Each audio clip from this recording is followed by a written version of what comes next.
Depuis bientôt 2 siècles, nous vivons dans un monde peuplé de machines. Elles sont formidables. Dociles et résistantes, jour et nuit, elles travaillent pour nous. Mais il faut des femmes et des hommes pour les faire tourner. Et ils ne sont pas faits du même métal.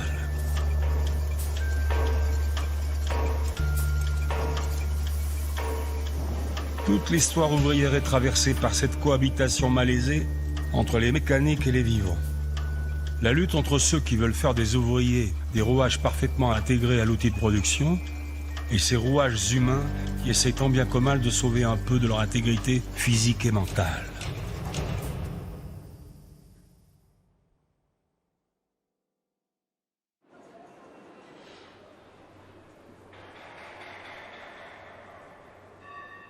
Avec le sang des autres, un film de Bruno Muel, tourné en 1974. Un ouvrier de l'usine Peugeot de Sochaux parle en voix off du travail à la chaîne. Je suis rentré à 18 ans chez Peugeot en sortant de l'école. Je te dis, j'ai tellement mal aux mains, j'ai tellement des grosses mains, mes mains me dégoûtent tellement. Et pourtant, je les aime tellement, mes mains. Je sens que je pourrais faire des trucs avec. Mais j'ai du mal à plier les doigts. J'ai un doigt, le gros, j'ai du mal à le bouger. J'ai du mal à toucher Dominique le soir, ça me fait mal aux mains. La gamine, quand je la change, je peux pas lui dégrafer ses boutons. Tu sais, t'as envie de pleurer dans ces coups de temps-là. C'est dur, la chaîne. Moi, maintenant, je peux plus y aller, j'ai la trouille d'y aller. C'est pas le manque de volonté, c'est la peur d'y aller. Il s'appelle Christian Corouge. Il a travaillé chez Peugeot toute sa vie. C'est terrible, les souvenirs qu'ont les familles du travail en chaîne. Pourtant, les pères n'ont jamais raconté. Rares sont les enfants. Moi, beaucoup circulé, beaucoup fait les écoles. Et quand j'interrogeais les gamins sur la profession de leurs parents, ils travaillaient chez Peugeot. Mais oui, mais où? Ben alors là, c'est déjà l'ignorance. Et il fait quoi? Il raconte comment? Il raconte pas. Et c'est ça la chaîne aussi, de ne pas raconter parce qu'il n'y a rien à raconter. C'est pas un boulot noble, c'est pas un boulot valorisant. T'as pas envie de dire à ton fils ou à ta fille que t'as serré des boulons, que tu te demandes à quoi ça sert pendant toute une journée. Il n'y a rien à en dire. Et c'est ça le problème de la chaîne, c'est qu'à un moment donné, ça t'abîme le corps, ça t'abîme le cerveau, tu le sais, t'es conscient, et t'es pas capable de le transmettre à quelqu'un parce que il n'y a pratiquement rien de transmissible là-dedans. Il y a rien, c'est tellement pas valorisant. Tu vas pas dire je vais laisser une trace. Quand tu es tourneur à l'usine, tu peux faire une quille quand tu t'en vas en retraite. Mais quand tu es en chaîne, qu'est-ce que tu vas montrer? Qu'est-ce que tu vas ramener de la boîte? Une poignée de vis pourries, un poste punition, t'as pas envie d'en parler. Et à part tes douleurs, tu transmets rien. Christian Corouge a quand même rapporté quelque chose de sa vie à la chaîne. La pince avec laquelle il a graffé les garnitures des sièges. Pour moi, c'est des tortures qui hantent encore mes nuits maintenant, je veux dire, cette pince. Voilà. Mais pourtant, tu l'as gardée. Ah, je l'ai gardée parce que je trouve toujours intéressant de garder un souvenir de ce qui t'a fait mal. La bourgeoisie a un autre rapport à la mémoire et à la transmission, comme en témoignent les tombes grandiloquentes de Nécropolis, la cité des morts, le cimetière de la bonne société de Glasgow.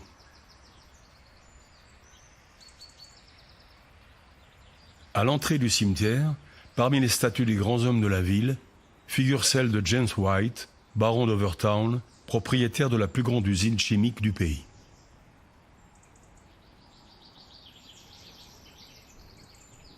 En 1899, un journal travailliste publie une enquête sur les conditions de travail dans cette usine. Si toxiques qu'on appelait ces ouvriers les cadavres de White. Arthur McIvor, historien. J'aimerais pouvoir décrire précisément une journée de travail pour que mes lecteurs prennent conscience de ces horreurs. Les hommes de l'équipe de jour commencent le travail à 6 heures du matin. Toute la journée, ils respirent les vapeurs et les fumées des produits chimiques qui rongent le cartilage de leur nez et empoisonnent leur sang. à tel point que les estomacs ne supportent plus que certains aliments. Certains ouvriers voient même des fragments de cartilage se détacher quand ils se mouchent. Parmi les ouvriers examinés dans l'usine de White, pas un seul ne présente un cartilage intact. Leurs parois nasales sont perforées à cause des vapeurs de chrome. La plupart d'entre eux pourraient faire passer un crayon à papier à travers leur nez de part et d'autre. Certains ouvriers ont même dit qu'ils payaient des collègues pour mastiquer leur nourriture à leur place. Malheureusement, nous savons peu de choses des conséquences qu'avaient ces conditions de travail sur la vie de ces ouvriers. Certains ont perdu leur emploi et sont tombés sous le coup de la loi sur la pauvreté. D'autres ont dû aller vivre à la charge de leur famille, infirmes et mutilés pour le restant de leur jours.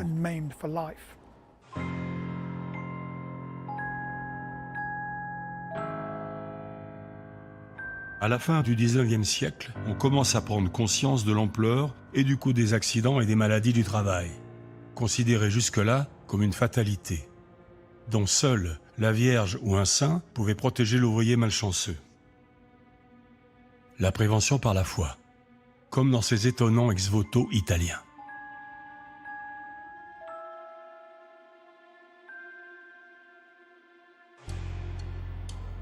Les accidents les plus spectaculaires sont les explosions dans les mines de charbon qui font à chaque fois des centaines de victimes.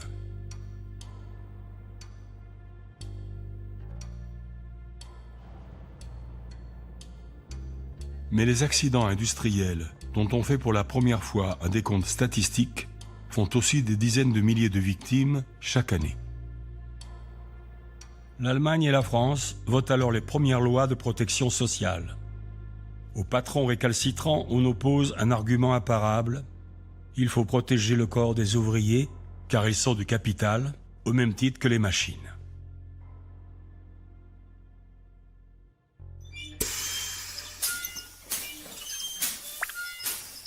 Au milieu du 19e siècle, la machine à vapeur devient un modèle. En l'observant, les savants réalisent qu'elle ne produit de l'énergie qu'en en consommant tout autant. Ils en déduisent la première loi de la thermodynamique, qu'on applique ensuite au corps de l'ouvrier, considéré lui aussi comme une sorte de machine qu'il faut nourrir et entretenir, et rebaptisé moteur humain.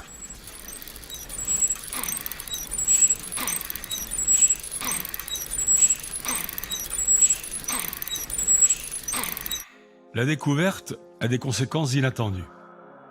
L'américain Atwater met au point des appareils pour mesurer la dépense des corps en calories, la base de tous les régimes amaigrissants modernes.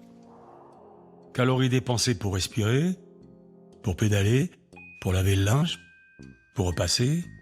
Ces mesures permettent de calculer les calories strictement nécessaires pour faire marcher la machine humaine au moindre coût et proposer menus et recettes aux ménages ouvriers tchèques, allemands ou anglais, dans des livres de cuisine rédigés tout exprès pour eux.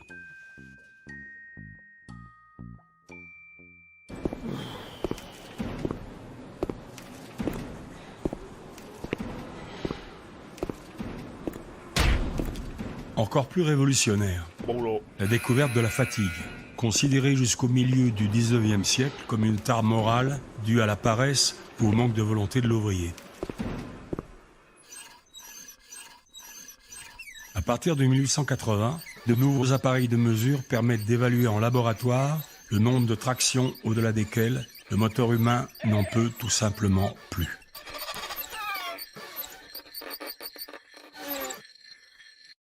Une autre approche novatrice, celle de Frémont, un assistant de Marais, qui applique l'analyse photographique du mouvement aux gestes du travail de façon à calculer la trajectoire optimale du marteau et des mains.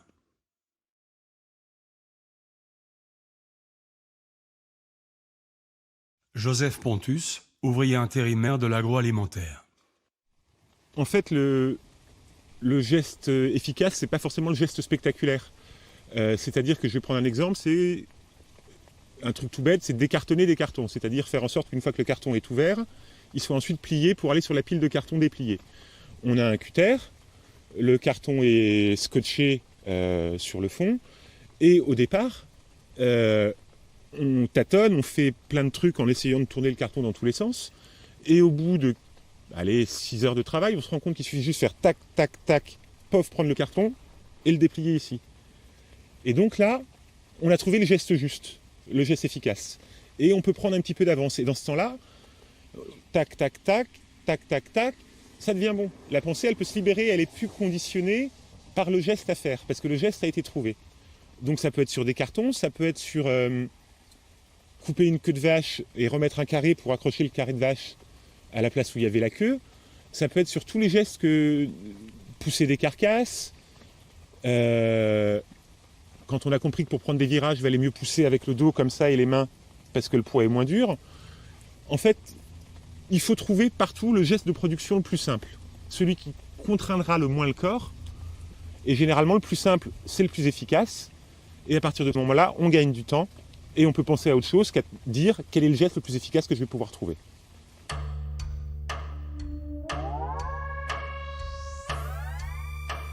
Pour étudier les gestes des travailleurs, l'Américain Gilbreth, qui utilise aussi bien la photographie que le cinéma, a l'idée d'attacher aux mains des ampoules électriques.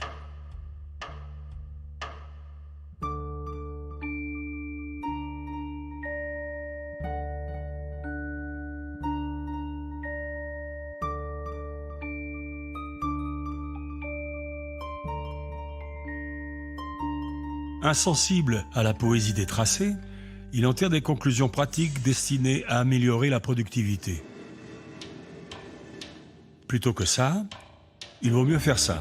C'est plus efficace et plus rapide, comme le montre l'horloge spécialement conçue par l'inventeur, qui figure en bonne place dans tous les plans destinés à vendre aux industriels la méthode Gilbreth.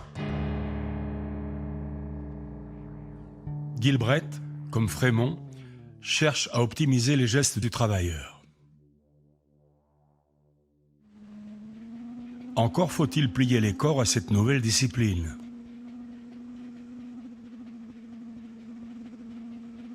C'est le rôle de la gymnastique ouvrière, encouragée à la fin du XIXe siècle, à la fois comme un exercice sain et un entraînement au travail, à mi-chemin entre hygiénisme et productivisme.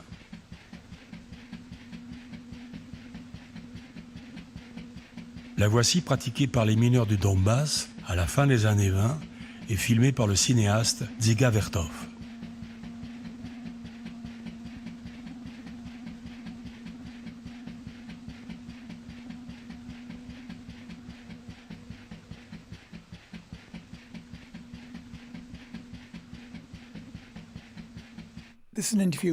Voici un entretien avec Tommy Coulter, un mineur écossais qui a travaillé dans la mine à partir de 1943. L'entretien date de 2005.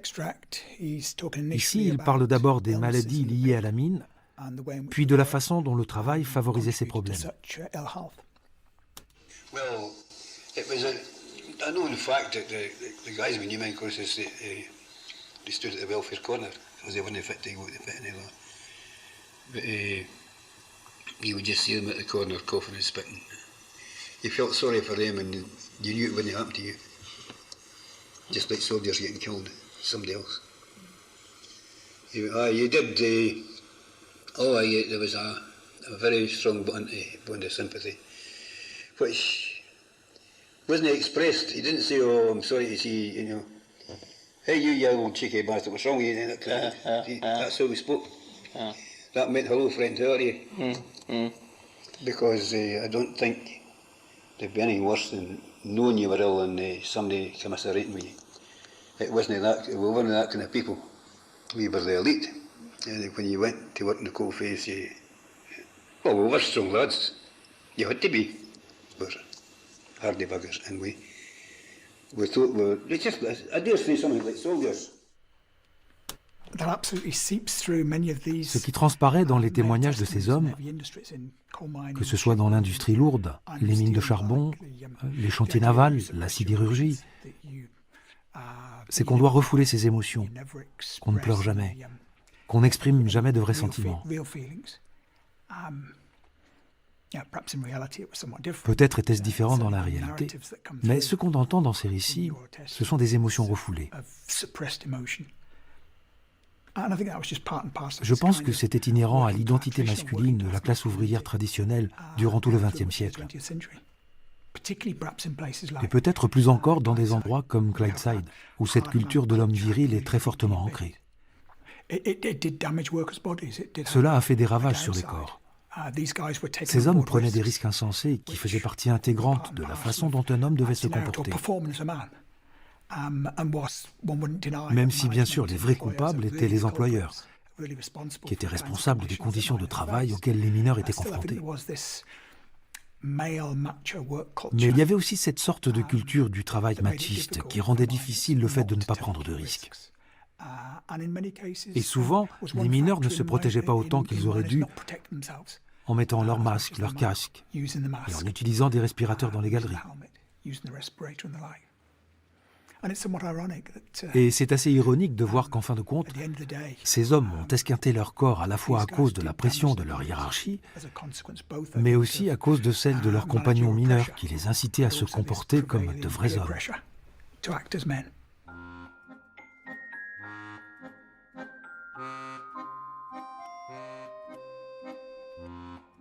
Les femmes semblent absentes de ce monde du travail. Elles sont pourtant là depuis le début, dans les filatures et dans les mines. Sous-payées, les premières à être envoyées en temps de crise et reléguées à des tâches subalternes aussi bien par les entreprises que par leurs compagnons.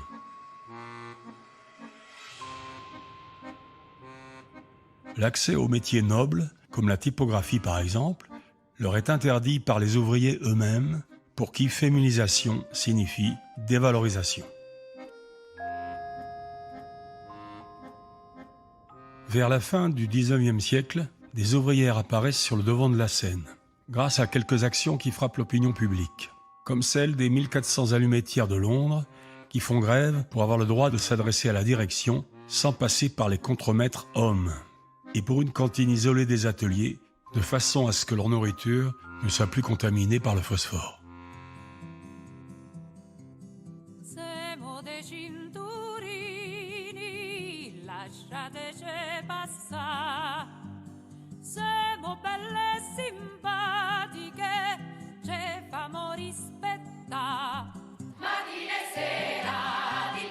De même, en Italie, à Terni, la première grande grève en 1880 ne fut pas menée par les ouvriers de la scierie, mais par les 1300 ouvrières de la filature Santorini, connues pour cette chanson et pour leur combativité.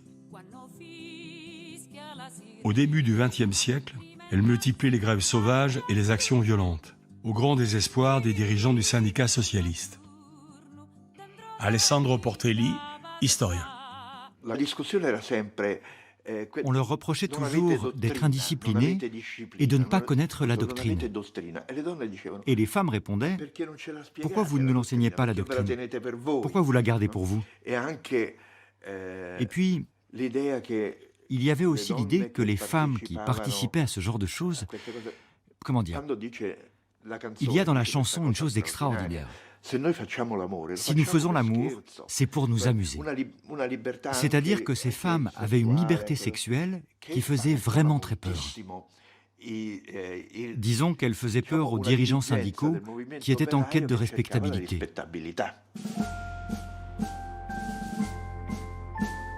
Ce sont encore des femmes qui prennent la tête des cortèges de Fresneville dans la Somme pendant une grève des ouvriers de l'usine de serrurerie Riquet.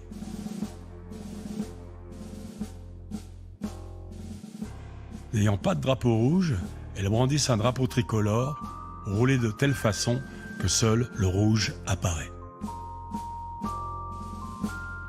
Drapeau tricolore, drapeau rouge. La lutte des symboles.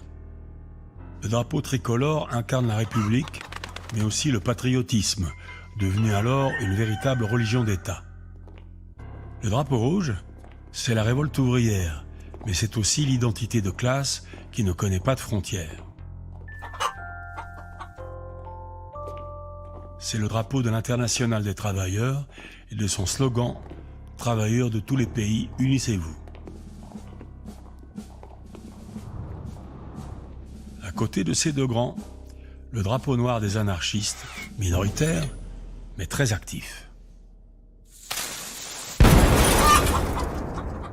Tu veux bâtir des cités idéales, détruis d'abord les monstruosités.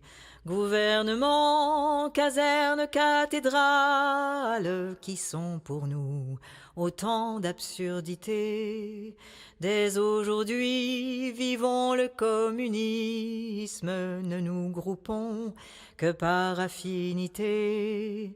Notre bonheur naîtra de l'altruisme, que nos désirs soient des réalités.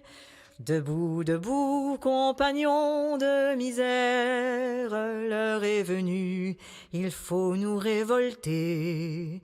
Que le sang coule et rougisse la terre, mais que ce soit pour notre liberté. Le drapeau noir, arboré en 1906 par un petit syndicat que l'on retrouve dans la plupart de ces luttes, la Confédération Générale du Travail, la CGT, alors anarchiste et révolutionnaire, qui milite de façon pragmatique pour les 8 heures, tout en rêvant de renverser tout le système grâce à une nouvelle arme, la grève générale. Marion Fontaine, historienne.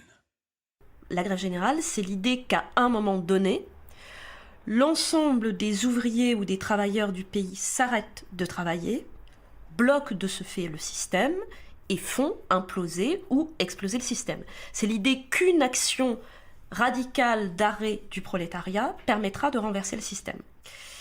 Cette idée, elle s'impose aussi sur la base des échecs antérieurs. C'est-à-dire que la stratégie de la grève générale, c'est aussi une stratégie qui se développe sur la base du constat qu'il y a un certain nombre de choses qui n'ont pas marché. L'insurrection armée. La Commune a démontré que dans le cadre d'une insurrection armée, de toute façon, dans ces cas-là, la force revenait à l'armée de la bourgeoisie, si je reprends les termes de l'époque. C'est aussi une insatisfaction devant les formes de lutte que propagent les partis ouvriers, comme le Parti ouvrier de Jules Guesde, c'est-à-dire à la fois des grèves très sectorielles, mais aussi la lutte électorale et la compétition pour le pouvoir politique.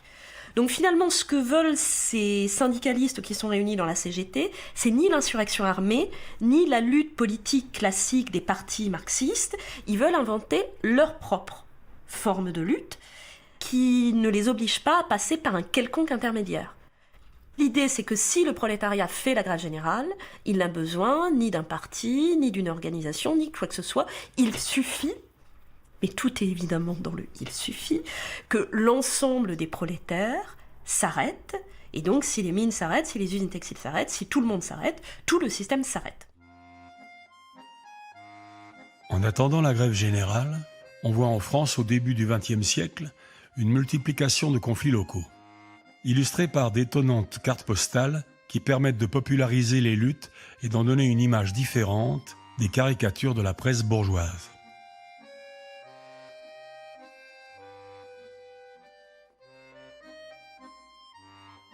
Ces images posées, d'apparence tranquille, rendent mal compte pourtant de la violence des affrontements.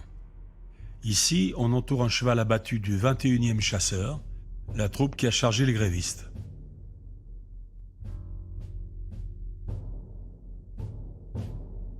Confrontés aux grèves, les patrons du début du XXe siècle ne négocient pas. Ils ont recours au lock-out, un terme anglais qui signifie que pour punir les ouvriers, ils ferment l'usine. Les ouvriers ripostent, comme un fougère, pendant le grand lock-out de 1906, en inventant de nouvelles formes de solidarité.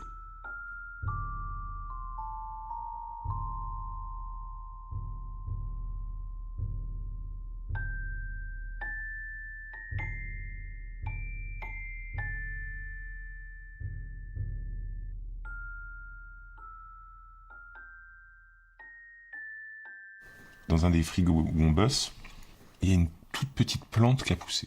Toute petite plante verte. C'est comme si comme si tu avais un petit renfoncement de mur là tout en haut, à 2 mètres de haut, et tu peux la voir que si tu es dans une certaine position. Le frigo il est à 3 degrés et la plante verte elle a poussé comme ça. Alors je sais pas d'où elle est venue sniffer, par où elle est machin. Et les gars ils la regardent avec tendresse, avec amour, tu sais, ils lui parlent de temps en temps, moi aussi je veux dire ça va la plante et tout. Et il y a un mec qui fait Putain, mais la plante, en fait, c'est une warrior, hein, parce que pour arriver à pousser dans un environnement comme ça, faut qu'elle en veuille, quoi. Et je les regarde, je dis, mais les gars, c'est nous les warriors. Elle est comme nous, la plante, hein. Voilà, on s'épanouit autant qu'une plante verte dans un frigo d'abattoir, quoi. Retour en arrière. C'est en 1871, l'année de la Commune de Paris, que le travail à la chaîne est apparu pour la première fois aux abattoirs de Chicago. Mais pendant les 40 ans qui suivent, le système est ignoré par l'industrie et ne trouve pas d'application en dehors des abattoirs. Pour qu'il arrive enfin à percer, et avec lui toutes les nouvelles techniques de management scientifique, il ne faudra pas moins qu'une autre boucherie industrielle à l'échelle mondiale.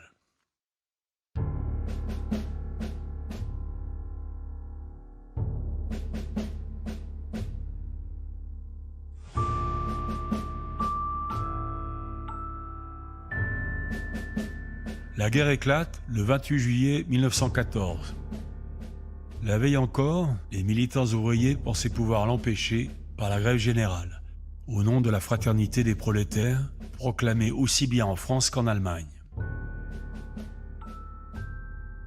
Mais avec une parfaite symétrie, les socialistes allemands et français se rallient à leurs gouvernements de guerre respectifs au nom de la défense de la patrie, de sa civilisation et de la lutte contre la barbarie de l'autre.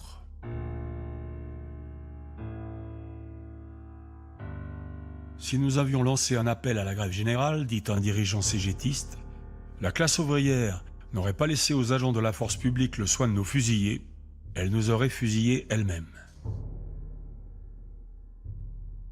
Ça donne une réponse à la grande question que se posaient la plupart des militants ouvriers un peu conscients avant 1914, c'est-à-dire qu'est-ce qui est le plus fort en cas de conflit? Est-ce que c'est l'appartenance sociale ou l'appartenance nationale?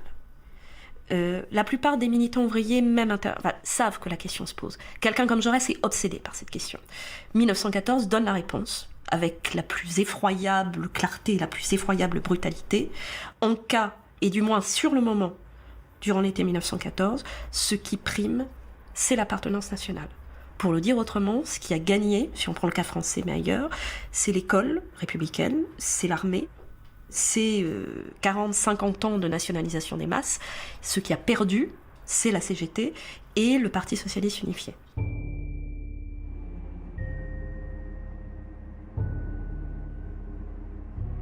Le couronnement de 150 ans de révolution industrielle et technologique. C'est la première guerre des canons et des machines. L'industrialisation du champ de bataille va de pair avec la militarisation de l'appareil de production.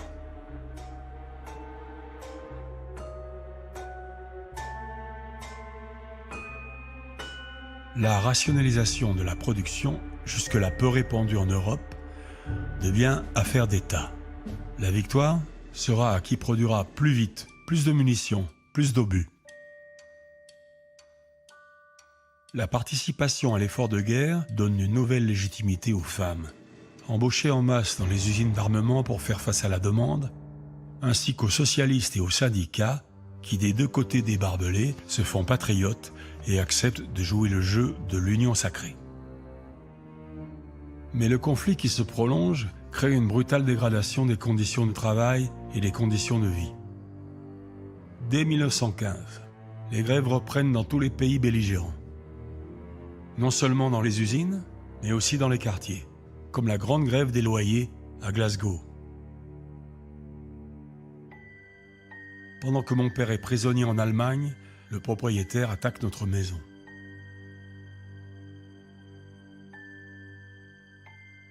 Mais c'est en Allemagne et en Autriche, où les conditions de vie sont particulièrement difficiles du fait du blocus, qu'éclatent dès 1917 les grèves les plus importantes. On est alors loin de l'enthousiasme d'août 1914.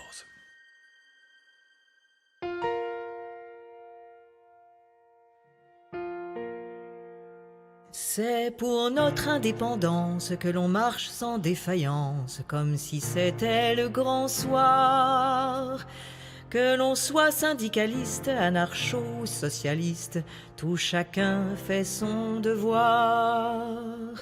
Qu'on sache que dans la fournaise, nous chantons la Marseillaise, car dans ces terribles jours, on laisse l'internationale pour la victoire finale.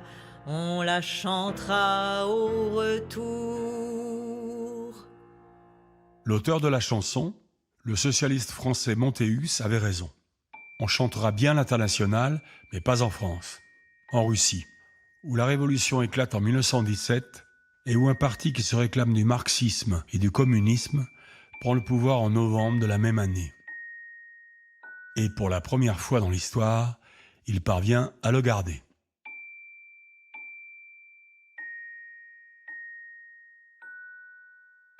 Un an plus tard, pratiquement jour pour jour, alors que les bolcheviks fêtent à Pétrograd le premier anniversaire de leur révolution, une autre révolution éclate en Allemagne.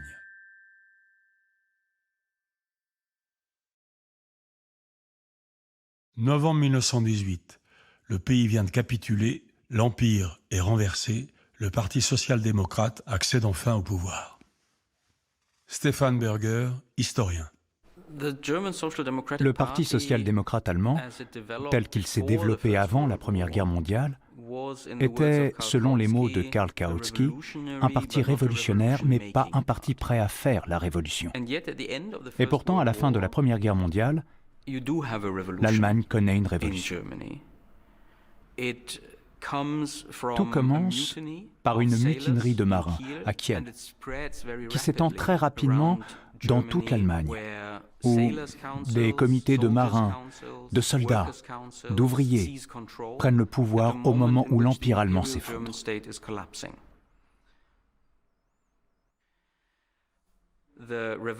C'est une révolution qui part d'en bas et non pas d'en haut. Le Parti social-démocrate allemand s'est divisé pendant la guerre, donnant naissance à deux partis sociaux-démocrates. D'un côté, un parti de droite et de l'autre, un parti de gauche. Ce dernier s'était opposé à la guerre. Son idéologie est plus proche d'une forme radicale du marxisme, alors que les sociaux-démocrates de droite sont plus réformistes. Et en 1918, le pouvoir est remis aux mains des sociaux-démocrates de droite par le dernier gouvernement impérial. Friedrich Ebert, le chef du Parti social-démocrate de droite, se retrouve alors à la tête d'une révolution dont il ne veut pas.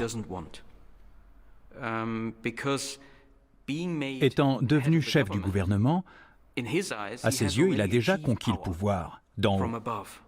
Il n'a pas besoin d'une révolution qui viendrait d'en bas. L'équilibre fragile entre les deux fractions socialistes ne dure que 2 mois.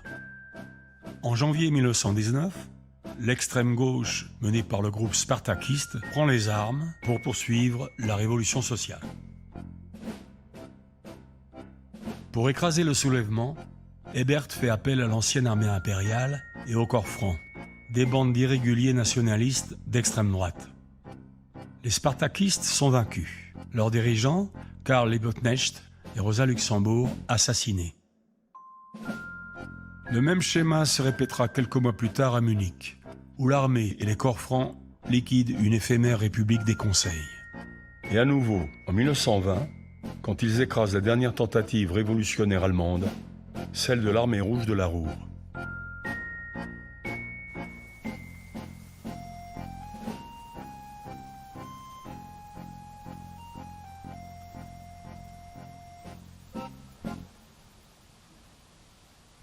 Dans le cimetière de Dortmund, une discrète pierre tombale commémore les 2000 morts de l'armée rouge de la Ruhr. Elle date de 1926. En 1933, quand les nazis sont arrivés au pouvoir, elle a été sauvée de la destruction par des fossoyeurs communistes qui ont eu la bonne idée de l'enterrer en attendant des jours meilleurs. Nous achèverons ce que vous avez commencé, dit l'inscription encadrée de la faucille et du marteau, les symboles de la révolution bolchevique de 1917, qui est alors le grand point de repère de tous les mouvements révolutionnaires d'Europe. Ce conseil ouvrier anglais, par exemple, s'intitule Soviet, mais sans aller plus loin. La référence à la révolution russe est surtout symbolique. Il en va de même à Glasgow, lors de la période d'intense agitation sociale qu'on appelle le Red Clydeside, le Clydeside rouge, et qui atteint son point culminant en janvier 1919. En janvier 1919, à peine quelques mois après la fin de la guerre, il y a eu un rassemblement à George Square, dans le centre de Glasgow. Environ 70 000 personnes se sont regroupées sur la place. On a hissé le drapeau rouge. On manifestait surtout pour la semaine de 47 heures, pour ne plus avoir à commencer le travail à 6 heures du matin. La manifestation a dégénéré et les autorités sont sorties de l'hôtel de ville pour lire le Riot Act. Cette loi anti-émeute a souvent servi au XVIIIe et XIXe siècle pour contenir toutes sortes d'insurrections populaires, à Glasgow et ailleurs. Là, ce fut la dernière fois qu'on a lu le Riot Act au Royaume-Uni. Il n'a jamais été utilisé depuis. Les émeutes ont continué sur la place et dans les rues adjacentes. Des policiers sont agressés, des grévistes matraqués. Puis le gouvernement britannique a repris le contrôle de la situation en faisant venir des chars et des soldats dans les rues de Glasgow. Vu le contexte, on peut comprendre la décision du gouvernement. Ça se passe peu de temps après la révolution bolchevique et les révolutions en Europe. Les autorités britanniques ont peur. Elles redoutent l'éventualité d'un autre soulèvement bolchevique à Glasgow. Pour la plupart des historiens, c'est exagérer le niveau de conscience de classe à Glasgow. De l'avis général, on parlerait plutôt d'un Clydeside rose. Les gens de Glasgow votaient majoritairement à gauche, mais c'était surtout lié à la misère, à la terrible surpopulation de la ville et aux conditions de travail déplorables. Le soutien à une gauche révolutionnaire était relativement faible, relativement insignifiant.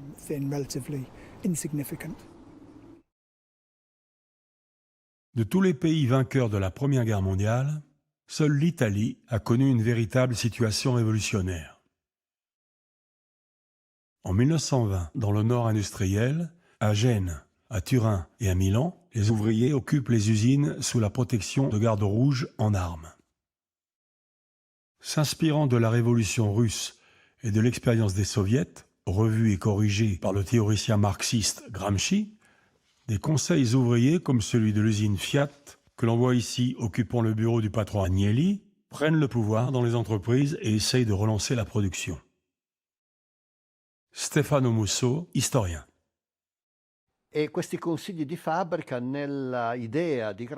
Selon Gramsci, ces conseils ouvriers auraient dû apprendre à diriger la production en l'absence du capitaliste parasite, en s'alliant éventuellement avec les techniciens. L'idée était que les ouvriers autogéraient la production dans les usines occupées. Cela se faisait dans la mesure du possible en utilisant les réserves de matières premières et de produits semi-finis disponibles dans l'usine. Certes, on n'était pas en mesure de se procurer un nouvel approvisionnement de l'extérieur, mais on travaillait, on produisait, du moins en partie. Ces occupations se sont terminées sans effusion de sang, sans conflit armé. Les ouvriers sont sortis des usines avec leur drapeau rouge, pensant que les occupations, même si elles étaient terminées, avaient été le premier pas vers la révolution. En réalité, ça a été le chant du cygne du mouvement révolutionnaire italien. Parce que quelques mois plus tard, en 1921, une crise internationale est survenue qui s'est répercutée sur la scène italienne. Les industriels ont commencé à licencier et les ouvriers n'ont pas été en mesure de résister. Le mouvement d'occupation de 1920, vécu par un ouvrier de l'acierie de Terni. Ed era un po' il reparto rosso dell'acciaieria, un gruppo molto numeroso che a metterci a disposizione ad occupare lo stabilimento, tant'è vero che un operaio di questo reparto bulloreria, Zambella Alfredo, tant'è vero che io e lui proprio fummo quelli che portammo la bandiera la sezione socialista sull'acciaieria. Un paio di giorni prima la nascondemmo sotto al lettino dell'infermeria perché l'infermiere era un parente di questo Zamberla-Stecca e messammo sul pennone lì quella torretta che c'è all'ingresso dell'acciaieria con l'orologio e la bandiera rossa la mettemmo io a Zamberla di notte, a mezzanotte. Il cache le drapeau avant l'occupation de l'usine. Et il le cache dans l'infirmerie parce que l'infirmière était de la famille, pas parce que c'était une militante. Donc cette grande lutte de masse qui représente un moment épique du mouvement ouvrier italien, il la raconte à un niveau, si j'ose dire, sous le lit de l'infirmière. Un niveau personnel, fait de liens de parenté, d'amitié. Le narrateur, Remo Righetti, est l'un des grands acteurs de l'histoire ouvrière et antifasciste de Terni. C'est l'un des fondateurs du Parti communiste. Il a donc une très forte conscience politique. Pourtant, quand il raconte cette histoire, il n'y a pas de dimension idéologique. C'est simplement un événement de sa propre vie. Et puis, bien sûr, il termine son récit en disant que c'était une erreur d'arrêter l'occupation des usines. Il aurait fallu continuer et faire la révolution. Naturellement, ce n'était pas possible. Mais il y a toujours cette idée que si on n'a pas gagné, c'est de notre faute. C'est parce qu'on n'a pas assez lutté. C'est très présent dans les récits sur l'occupation des usines, surtout à Terni.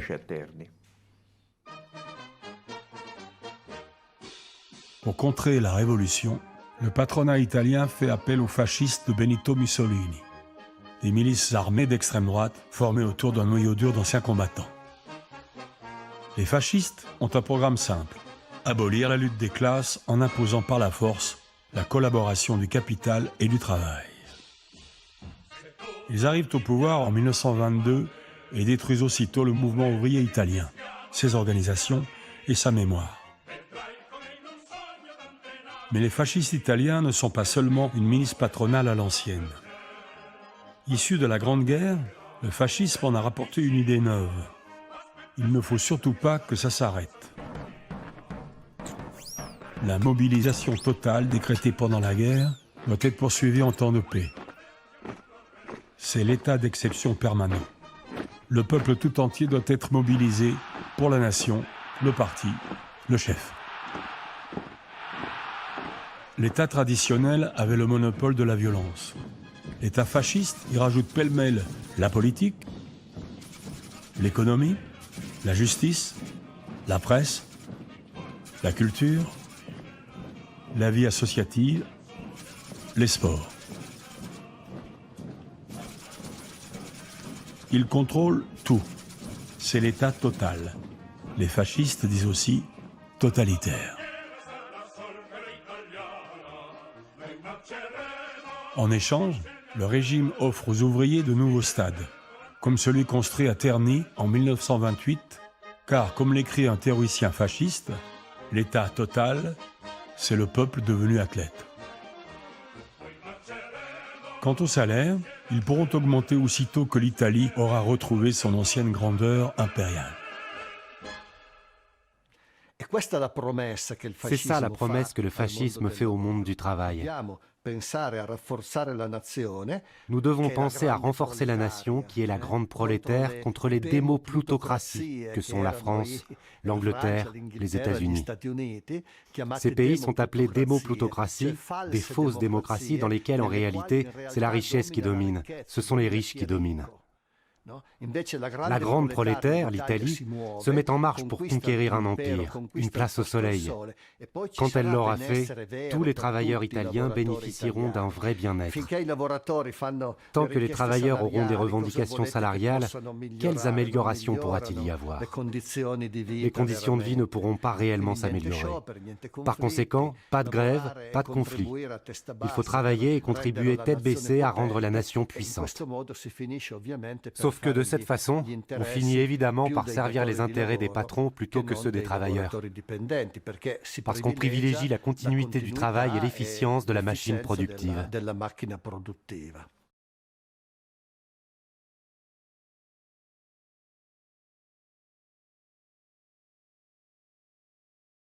Dans les années 20, les ouvriers des grandes entreprises ont un nouvel ennemi. Le management scientifique qui commence à s'imposer dans le sillage de la Première Guerre mondiale. On parle de méthode à l'américaine, ou encore de Taylorisme, du nom de son inventeur, l'ingénieur américain Taylor. Comme toutes les grandes inventions, la sienne commence par une révélation. Travaillant en usine comme contremaître à la fin du XIXe siècle, Taylor découvre que l'image de l'ouvrier fier de son travail et discipliné est un mythe. Les ouvriers qui l'observent multiplient les gestes inutiles, ralentissent subrepticement les cadences, quitte à dérégler, voire saboter les machines, et se mettent d'accord entre eux pour ne pas faire plus que le strict nécessaire. Bref, ils imposent leur propre rythme de travail, quoi que l'encadrement dise ou fasse. Pour mater les ouvriers qui sont, dit-il, tir au flanc par nature, Taylor invente une stricte séparation entre la conception, apanage des cols blancs, et l'exécution, réservée aux cols bleus, qui n'ont plus qu'à effectuer des tâches simples et répétitives, sans prétexte à flâner ou penser. Le temps dévolu à ces tâches est évalué scientifiquement. C'est la loi du chronomètre, qui impose une même norme pour tous et empêche ainsi les tirs au flanc de stigmatiser les ouvriers zélés.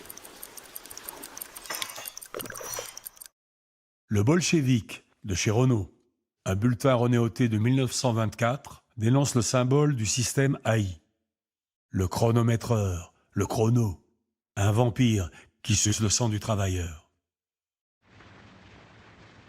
You have booked your last food.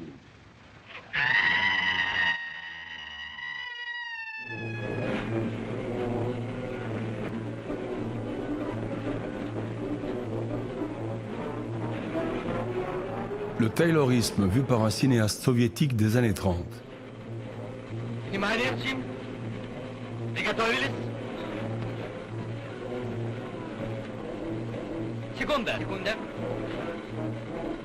Mais les mêmes ouvriers qui s'insurgent contre la tyrannie du chronomètre dans les usines vont l'applaudir dans les stades où elle mesure les exploits de leurs sportifs préférés. Leur record, un mot popularisé par les travaux de Taylor et qui signifie tout simplement enregistrement. On enregistre la performance de l'ouvrier pour mieux la dépasser.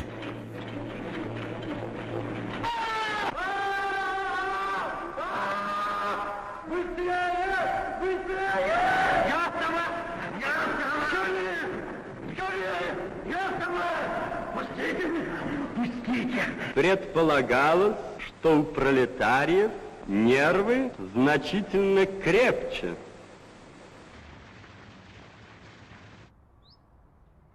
L'expérience de la chaîne dans les années 80 à l'usine Peugeot de Sochaux.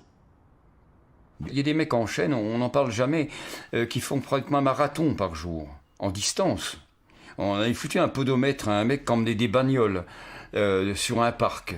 Et il n'arrêtait pas de marcher en permanence. Et avec un podomètre, on s'est aperçu qu'il avait fait 40 km dans la journée. Et il faisait ça depuis des années. Et c'est quand même un exploit sportif bientôt. Et quand tu sors de ce genre de truc, t'as pas de temps pour te remettre, si tu veux. Moi, c'est toujours le problème, c'est que tu sors de chaîne, il est 10h, t'es fatigué, t'es pas réceptif intellectuellement, tu te fous sur un fauteuil et tu t'endors dans un fauteuil devant une télé bête. Et c'est ça le vrai danger. C'est comment que tu peux te ressortir après 8 heures de chaîne, qu'est-ce qui peut t'entraîner vers autre chose. Et ben, c'est très compliqué. Plus tu vieillis, plus c'est compliqué. Plus la fatigue existe. On appelle ça l'aliénation, mais en même temps, il n'y a pas que ça, je veux dire. Qu'est-ce qu'on nous a tué dans le cerveau pour ne plus envie pour que l'envie de découvrir soit pas plus forte que ta fatigue à un moment donné physique. Ce qui devrait entraîner le reste devient, c'est terrible cette souffrance ouvrière, hein, je crois, ce manque de perspective fait qu'à un moment donné, tu t'endors doucement, tu ronronnes. Tu ronronnes avec TF1, c'est ce qu'il y a de pire, hein, parce que tu ronronnes mal.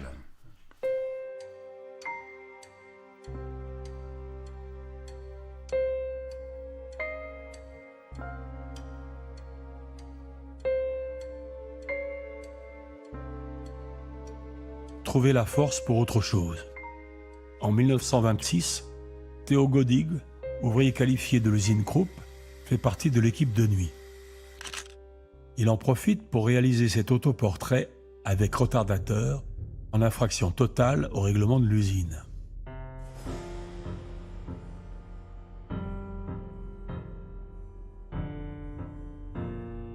L'image, devenue symbole de la fierté ouvrière, paraît en première page de l'Arbeiter Photograph, le journal du mouvement des photographes travailleurs, dont les adhérents se comptent par milliers dans l'Allemagne de Weimar. Comme les poètes ouvriers du XIXe siècle, ces photographes amateurs s'emparent d'un outil conçu d'abord pour meubler les loisirs des classes dominantes. Ils peuvent ainsi se réapproprier leur image, mais aussi les manières de voir qui jusque-là étaient le privilège des avant-gardes artistiques.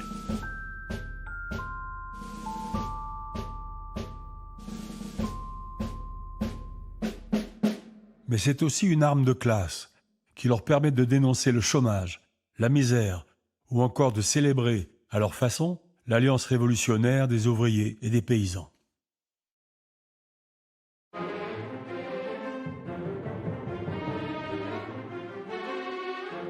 Une autre façon de regarder le travail ouvrier. En 1932, Mussolini lui-même commande ce film, Acciaio, l'acier, tourné dans l'acierie de Terni.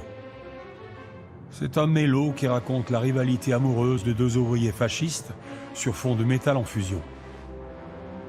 Le scénario est de Pirandello, la réalisation de Walter Ruttmann, une ex-star du cinéma d'avant-garde allemand.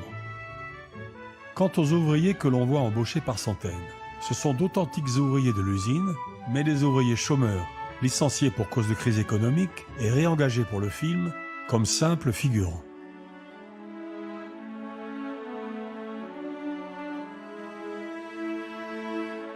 Le chômage de masse est le nouveau fléau des ouvriers européens.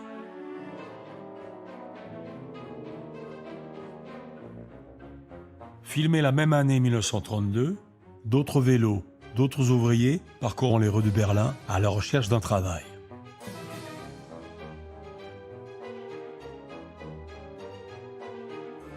Kuhlewampe, Ventre froid, un film de Bertolt Brecht et de Zlatan Dudau. Il y a alors près de 6 millions de chômeurs dans toute l'Allemagne. Ils constituent 80% des membres du Parti communiste allemand. Mais c'est aussi parmi eux que recrute le Parti national-socialiste des travailleurs allemands, le parti nazi, tandis que les ouvriers qualifiés qui ont encore du travail soutiennent massivement le Parti social-démocrate, qui se veut avant tout légaliste.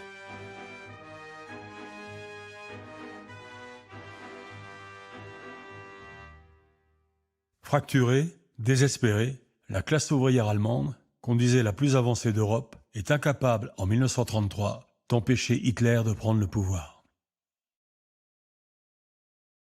Hitler, le nouveau maître de l'Allemagne aux usines Siemens. Il se proclame le révolutionnaire le plus conservateur du monde. 40% des membres de son parti sont des ouvriers. 30 avril 1933. Des femmes préparent des banderoles pour la grande célébration nazie du lendemain. Le 1er mai, dont Hitler, maître dans l'art de brouiller les cartes, vient de faire un jour férié, le jour du travail national. Thomas Lindenberger, historien. Il faut avoir à l'esprit que plusieurs générations d'ouvriers s'étaient battues pour ça. Depuis des générations, on descendait dans la rue pour le 1er mai. Certains ont perdu leur travail, d'autres se sont battus avec la police uniquement pour pouvoir célébrer ce jour de fête. On mettait ses habits du dimanche pour l'occasion. Et voilà qu'un nouveau régime décrète que c'est un jour de fête nationale, en l'honneur des travailleurs. Et Hitler l'a dit ensuite dans un de ses discours. Vous, travailleurs, vous êtes les Allemands les plus nobles et les plus précieux. Vous valez plus que les patrons et les chefs d'entreprise. Le revers de ce coup de maître, c'est que dès le 2 mai, tous les syndicats ont été interdits. Les membres des syndicats ont été incorporés dans le DAF, le Front allemand du travail, une organisation de masse qui rassemblait ouvriers et patrons. Cela signifiait la perte totale du pouvoir et de l'autonomie des organisations ouvrières et la confiscation de tous leurs biens. Bien sûr, le Front du travail offrait quelques compensations sociales et politiques à certains ouvriers.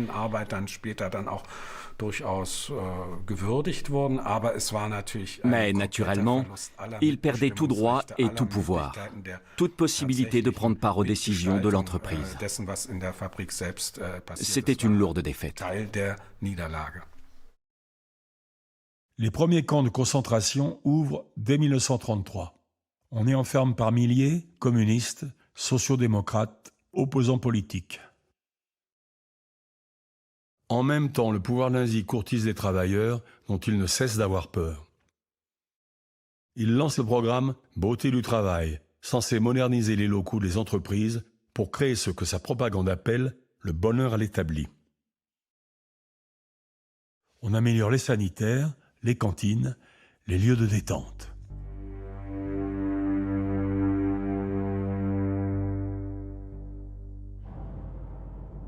Plus populaire encore, la force par la joie.